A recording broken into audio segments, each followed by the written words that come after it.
Welcome back to the program. So let's talk a little bit about Iran right now, okay? Everybody's freaking out. Everybody's asking, is there going to be boots on the ground? What's going to happen?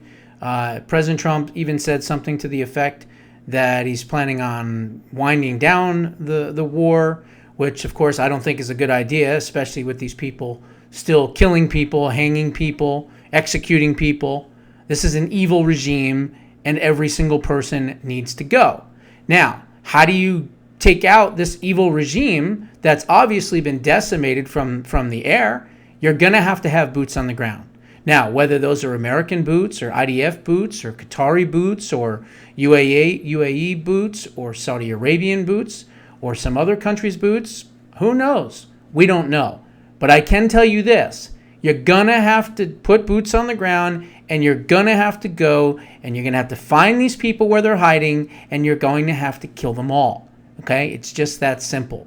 So keep that in mind. Now, President Trump had an interesting conversation with a left-wing prostitute, Michelle Rule, I think her name is, from MS Now, MSLSD, Communist News Network. They're all the same. And in that conversation, he told her that clearly they were 2 weeks away. And I believe it 100%. And it's interesting because she says, well, we've heard that they were a year away. Okay, so what? Whether it's 2 weeks or a year, it's still pretty soon. So why not get rid of them now before they build more and more and more of these nuclear weapons? Why wait till they get one, right? And then what? We wait a year? Well, they have one, but we'll give them a little bit more time. We'll think it's a danger about a year from now when they have 11.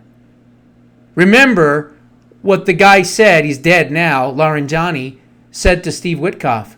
We have enough uranium to make 11 nuclear warheads.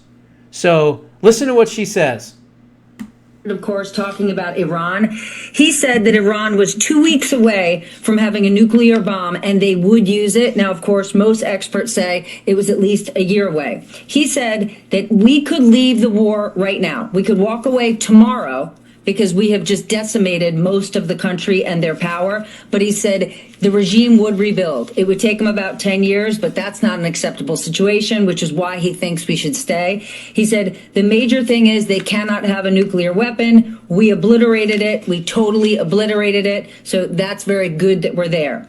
We talked all about our European NATO allies, and he continued to crush them. He said absolutely none of our allies in NATO have helped with support as it relates to the war. He said we don't need their help, but they've proven themselves to be a paper tiger. He also posted that on Truth Social, i.e., without the United States, NATO is nothing. And he said before he came to office, the United States, and you've heard this from him before, paid 100%. Now NATO allies are paying more, but they've done nothing. I asked about Ukraine helping and Ukraine supporting, and he said they've done nothing. So anyway, they go into Ukraine and a couple others. But he's right. They were 2 weeks away. Now, how else do we know that? Well, because when that meeting took place on February 28th, in the opening salvo, if you will, of the war, what were they going to discuss? Was this going to be, well, the Americans are planning on hitting us by the air any moment now, so let's make sure we have our defenses ready and things like that? Nope. They were meeting to gather the final intelligence from the people in their cabinet to create a nuclear bomb. Listen to this.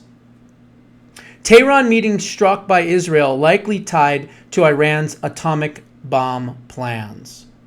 A meeting of senior Iranian officials that was hit by an Israeli airstrike on February 28th may have been linked to the Islamic Republic's final deliberations over building a nuclear weapon. On the last day of February, as reports emerged that Iran's Supreme Leader Ali Khamenei had been killed in an Israeli bombardment, it was also announced that a meeting of the Defense Council had been struck. Several senior figures were killed in the strike, the Israeli military confirmed on March 16th. Among those killed were Ali Shamkhani, a senior advisor to Khamenei and Secretary of Defense Counsel, Abdurrahim Mousavi, Chief of Staff of Iran's Armed Forces, and Aziz Nasrallah, the Defense Minister. Also killed were two figures associated with Iran's Organization of Defensive Innovation and Research, known by its Persian acronym of SPND, the direct successor organization to Iran's pre-2004 nuclear weapons program. The two figures were former SPND Chief Brigadier General Reza Muzaffarinian and the organization's new head, Brigadier General Hassan Jabal Ameli. Washington has sanctioned more than 30 SPND scientists and multiple affiliated entities, accusing the organization of overseeing dual-use research and development activities applicable to nuclear weapons and nuclear weapons delivery systems.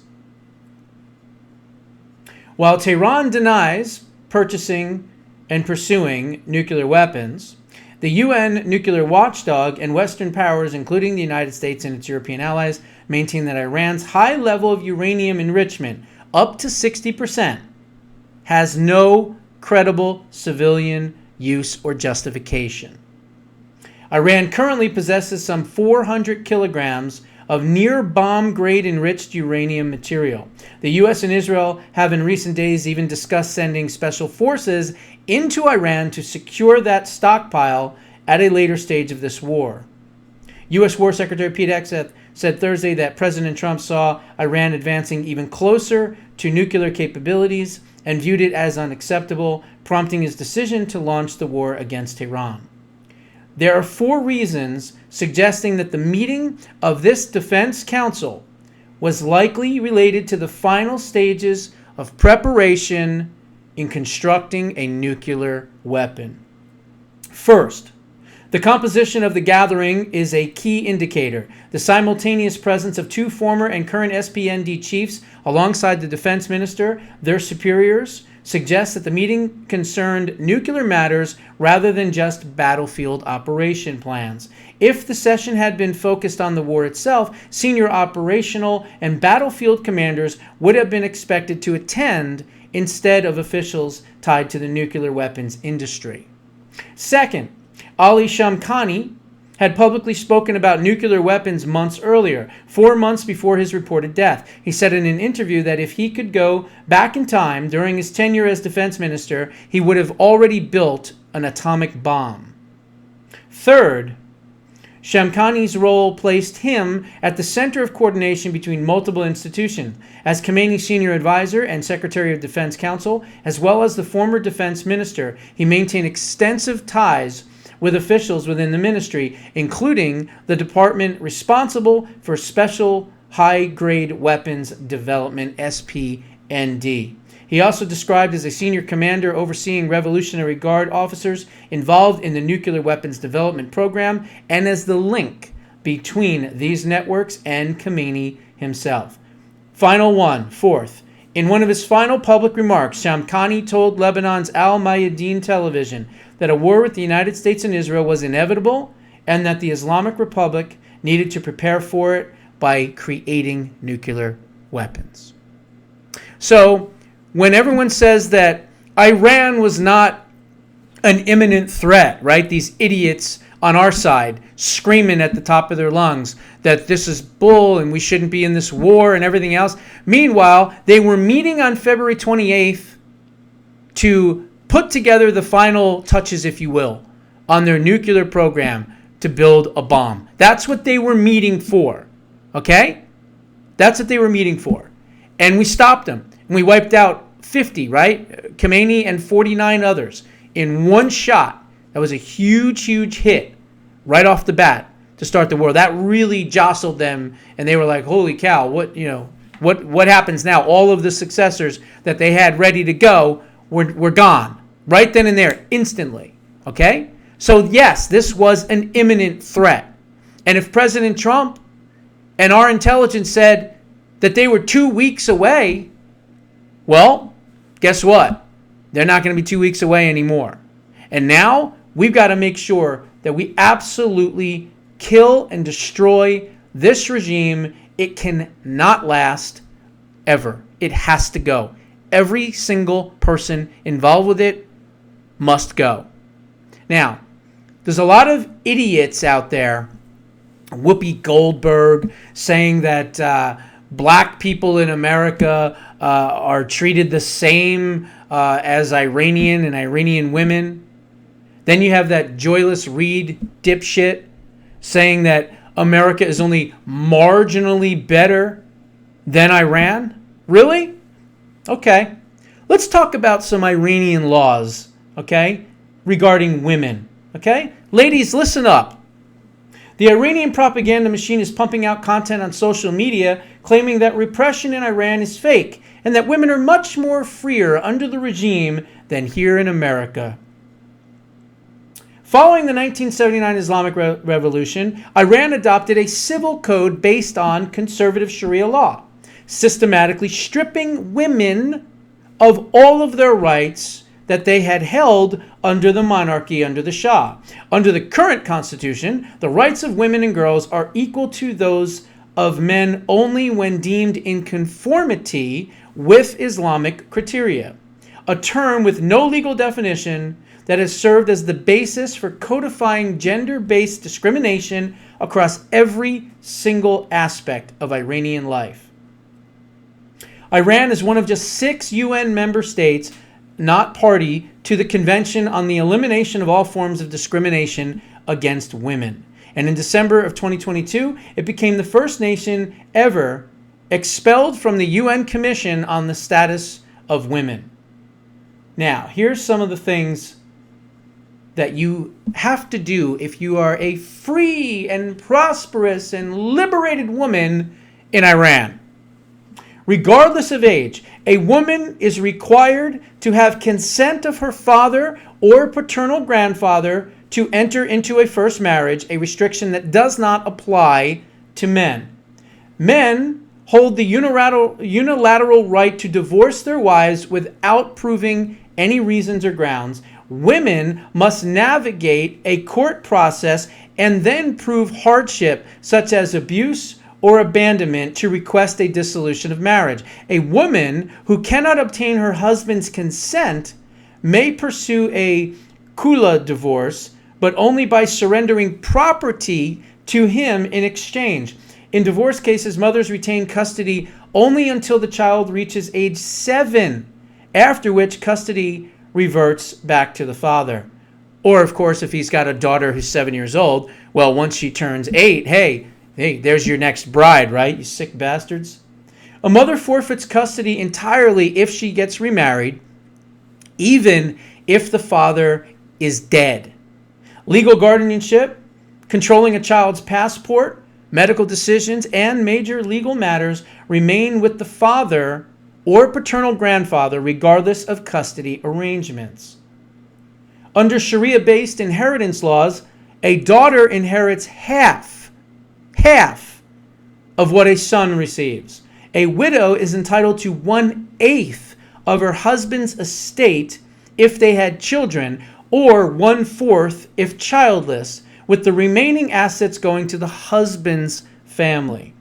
Rape, by the way, is not classified as a distinct crime under Sharia law and Iranian law. The only recognized sexual assault offense is called zina, unlawful sexual intercourse without consent, defined as forced penetration up to the point of circumcision, and only when the perpetrator and victim are unmarried, explicitly excluding marital rape.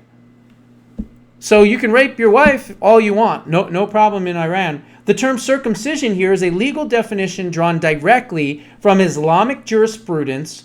Under Iranian law, the offense applies only if penetration reaches the point of circumcision, meaning that the glands of the penis beyond the foreskin. Penetration that does not reach that anatomical threshold is not legally recognized as an offense or even enforced at all.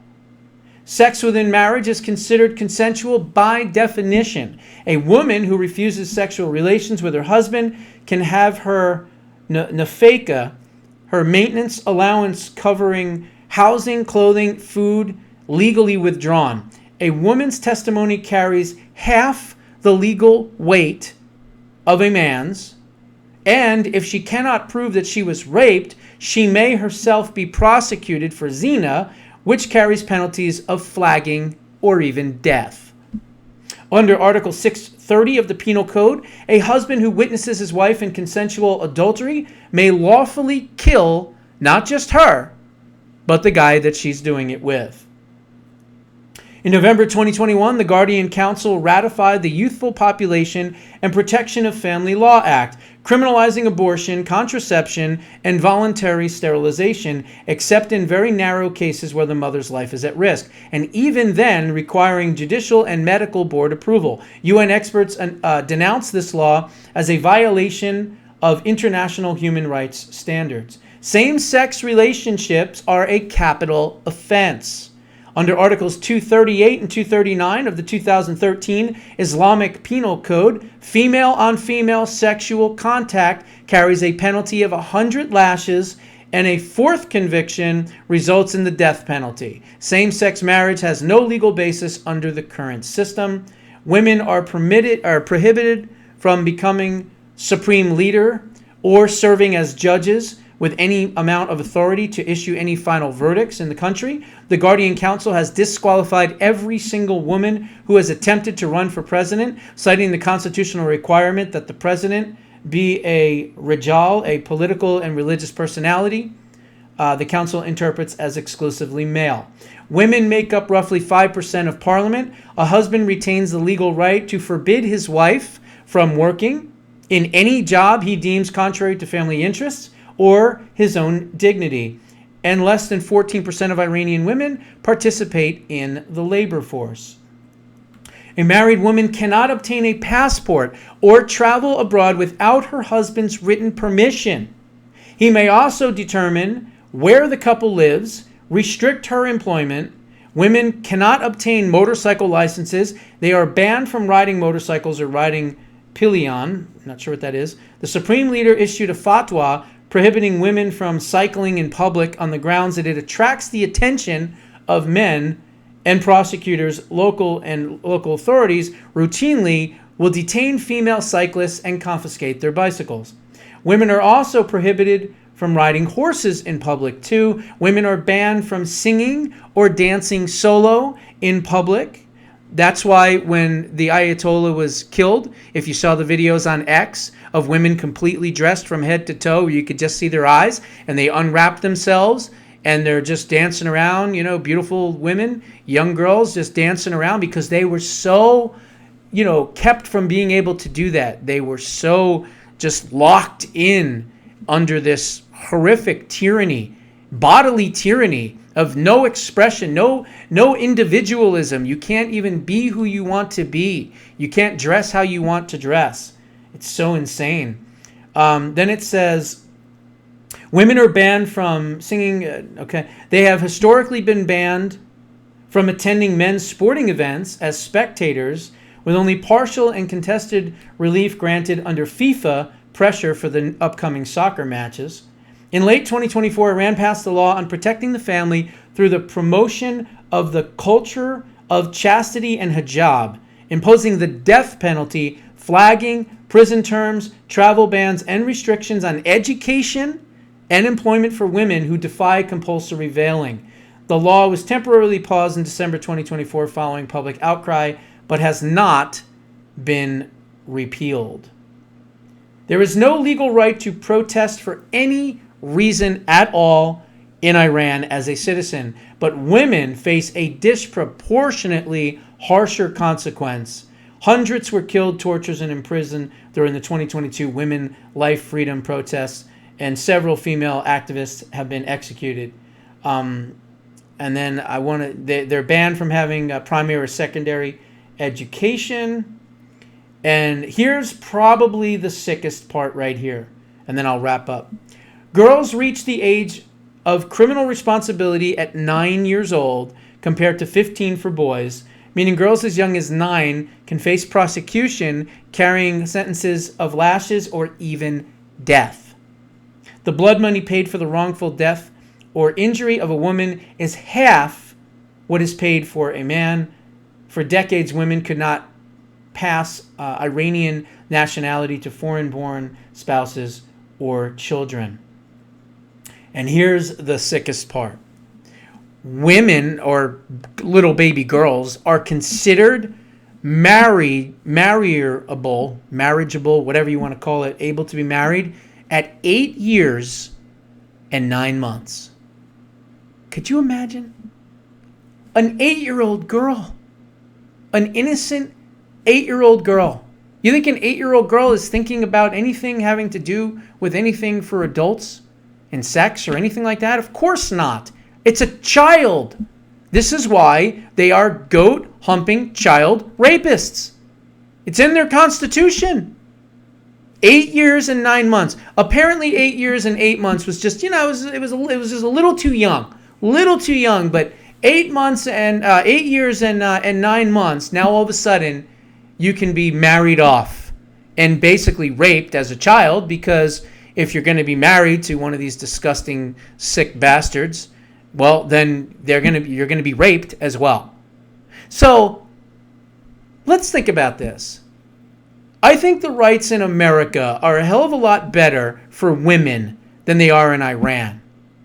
So Whoopi Goldberg, you can sit on this. Enjoy, Reed, you can sit on this and spin. Those are my thoughts. What are yours? Put them down in the comments below. We'll see you in the next one.